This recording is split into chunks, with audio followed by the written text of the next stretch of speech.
നമസ്കാരം, കൊട്ടാരക്കര മീഡിയയിലേക്ക് സ്വാഗതം.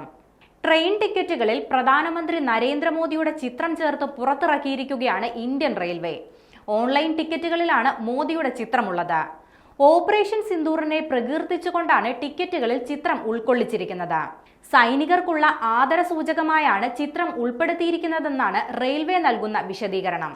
ഭീകരവാദം അവസാനിപ്പിക്കാൻ പ്രതിജ്ഞാബദ്ധമായ ഒരു സർക്കാരിന്റെ 5 വർഷങ്ങളെന്നും ടിക്കറ്റിൽ കുറിച്ചിട്ടുണ്ട്. എന്നാൽ മോദിയുടെ ചിത്രം ഉൾപ്പെടെ ഓപ്പറേഷൻ സിന്ദൂറിനെ കുറിച്ച് ടിക്കറ്റിൽ ഉൾപ്പെടുത്തിയതോടെ വിമർശനവുമായി പ്രതിപക്ഷം രംഗത്തെത്തി. സൈനിക നടപടിയെ രാഷ്ട്രീയ നേട്ടത്തിനായി ഉപയോഗപ്പെടുത്തുകയാണെന്നാണ് കോൺഗ്രസ് ആരോപിക്കുന്നത്.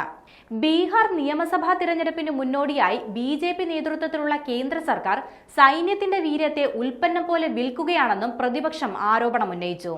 മോദി സർക്കാർ എത്രമാത്രം പരസ്യഭ്രമത്തിലാണെന്നതിന്റെ ഒരു ഉദാഹരണമാണിതെന്ന് മുതിർന്ന കോൺഗ്രസ് നേതാവും മധ്യപ്രദേശ് മുൻ മുഖ്യമന്ത്രിയുമായ കമൽനാഥിന്റെ മാധ്യമ ഉപദേഷ്ടാവായ പീയൂഷ് ബാബലെ എക്സിൽ കുറിച്ചു. IRCTC ഈ ടിക്കറ്റിന്റെ ചിത്രം പങ്കുവെച്ചുകൊണ്ടായിരുന്നു അദ്ദേഹത്തിന്റെ വിമർശനം. റെയിൽവേ ടിക്കറ്റുകളിലെ പരസ്യമായി അവർ ഓപ്പറേഷൻ സിന്ദൂറിനെ ഉപയോഗിക്കുന്നു.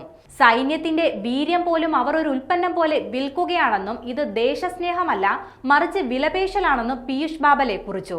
പാകിസ്ഥാനെതിരെ ഓപ്പറേഷൻ സിന്ദൂർ വിജയകരമായി നടപ്പിലാക്കിയതു മുതൽ ഇന്ത്യൻ സായുധ സേനയുടെ നേട്ടങ്ങൾ തിരഞ്ഞെടുപ്പ് നേട്ടത്തിനായി ഉപയോഗിക്കാൻ BJP ശ്രമിച്ചുകൊണ്ടിരിക്കുകയാണെന്നും പീയൂഷ് ബാബലെ ആരോപിച്ചു.